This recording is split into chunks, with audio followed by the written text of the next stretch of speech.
Is this almost the perfect Fender Telecaster? Let's find out.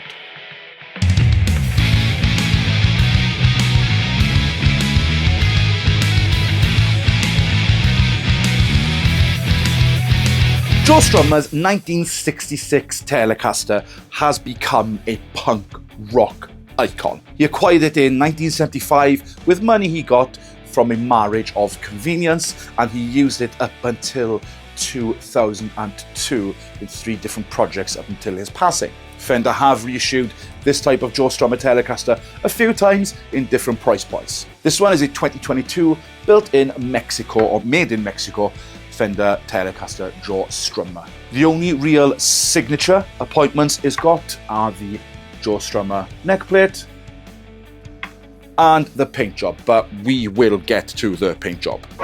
This has got some classic Fender Telecaster appointments about it.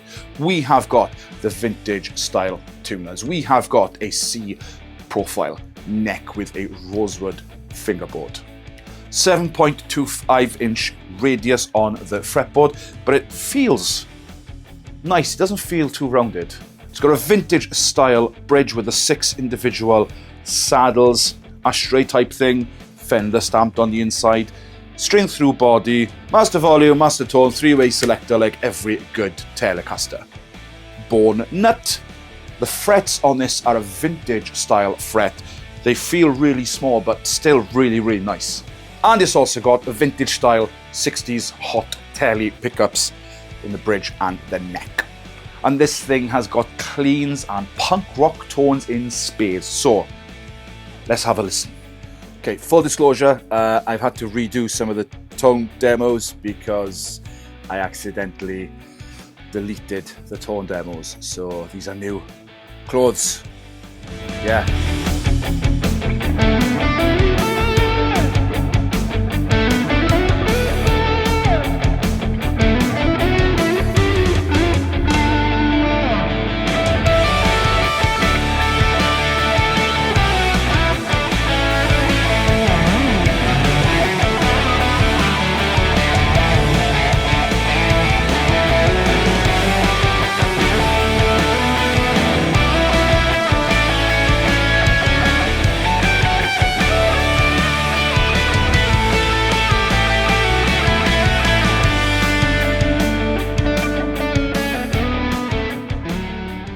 Okay, so the tones you heard there came from a US Princess head, a Cali V30 loaded carbonate with a 160 ribbon all through Helix Native. It was driven by a Minotaur drive, again, from Helix Native, and it was just guitar into the interface into Helix Native. There was also some reverb on it from the Ganymede, I don't bloody know. But there was reverb on there, and I will switch it on and off through this demo. But for now, the Minotaur is off. It's just the amp cab mic. No reverb. Here we go.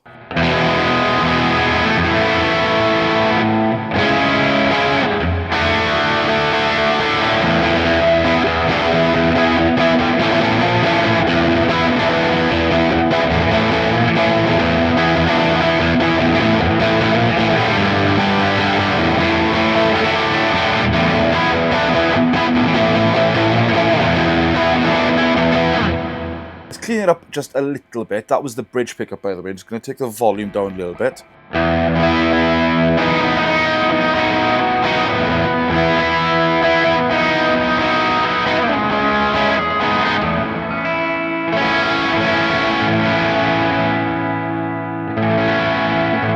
guitar does clean up quite nicely. But this is where it's at, as you can hear.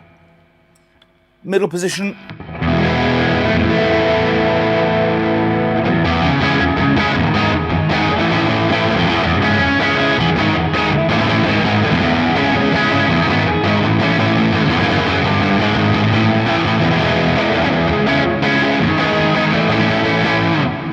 And then neck pickup.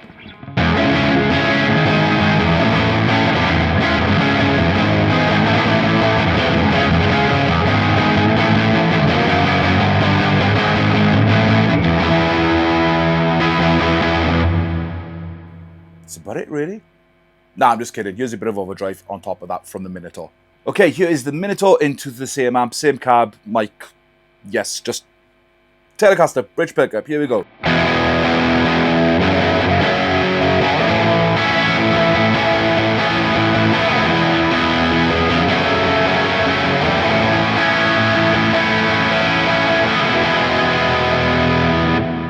Middle position, same riff, because why not?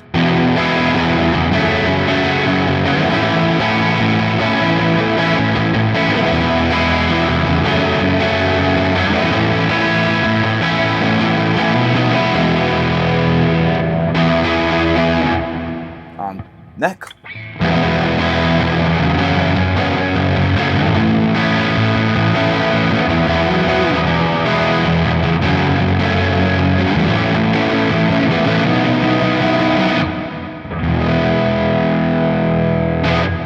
I've taken the Minotaur overdrive off, so it's going to be amp, cab, reverb.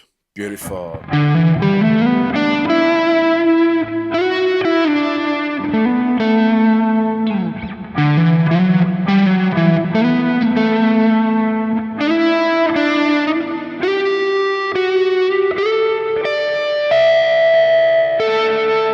That was the neck pickup. Let's go into the middle.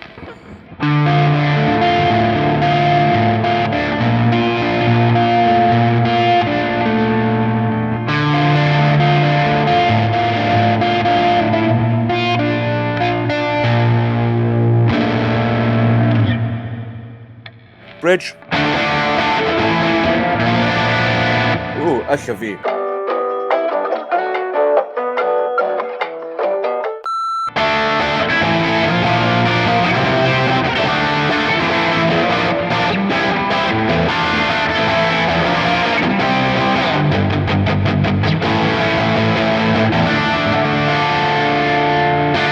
Okay, I've thrown the Minotaur back on with the reverb, same amp and cab setup, and we should have a nice little bit of lead action going on here.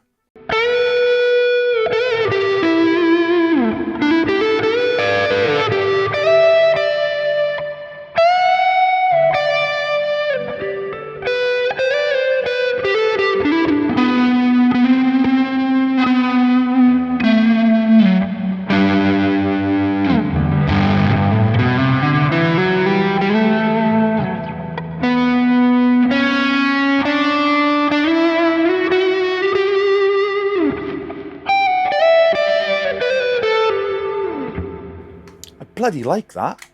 Stick the bridge pick on for a laugh.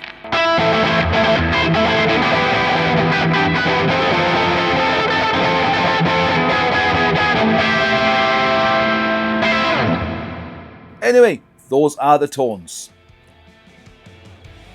So as you can hear, this thing has got the tones in spades, and I can assure you it's also got the playability in spades. It can give you those lovely Tele cleans and true punk rock raw tone. Pros of this guitar, we are talking the neck.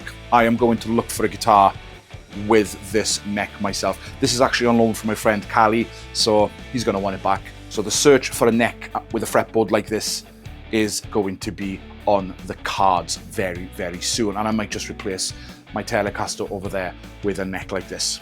Callie has put the stickers on this one to make it a lot more Joe Strummer looking, but I do have an issue with this Telecaster, which is why I'm saying it's almost the perfect Telecaster.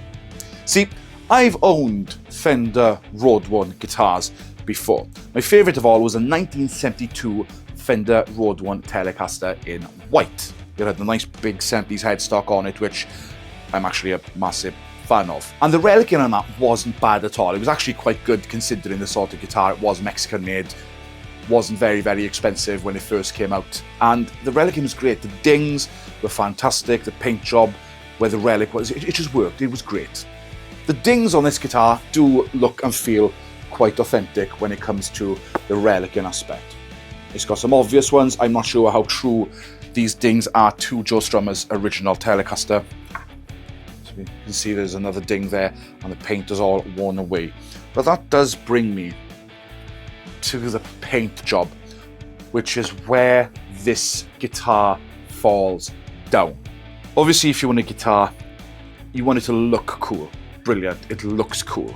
However, the paint relic on this is awful. It's terrible. It's absolutely terrible, and here's why. The pick guard has just some sort of sticker or overlay on the 3-ply parchment pick guard. It just feels like a sticker or an overlay has been put on the pick guard to make it look relic. Now, I don't know what Joe Strummer did originally to his pick guard. I'm not even going to bother looking into that. But then we get to the actual paint on the body. Now, this guitar started its life originally as a 1966 Tele in 3-tone Sunburst, which Joe Strummer decided to go to a car shop and get some spray paint and paint it black up. The story goes something like that. The wear on it is not authentic, and it actually feels cheap. It feels more like a sticker has been put over the paint to make it look like it's been worn, and it feels that way as well in some parts. There's some of the natural wood here that feels fine, the dings and stuff, they feel great, but then when you get to the paint, it doesn't feel natural at all. It actually feels like I could peel it off as if it was a sticker, and to me, for over £1,000, it should be better.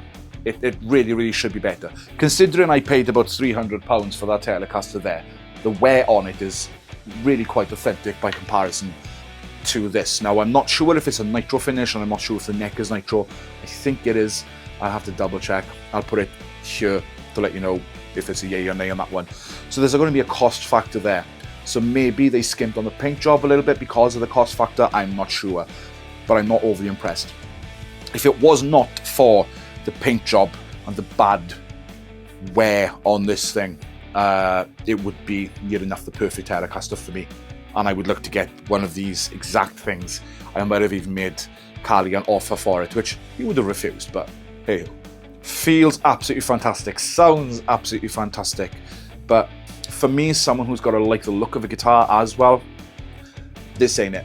That is not to say this is a bad guitar, I can assure you, it is not. For me, it's just a finish, it's just a paint job. Make of that what you will. If you agree, disagree, let me know in the comments below. Leave a like, leave a comment. If you're not subscribed, please subscribe, I got a lot more stuff coming. And until next time, I will see you all very, very soon. Bye! A bloody paint job, eh? It's a shame that.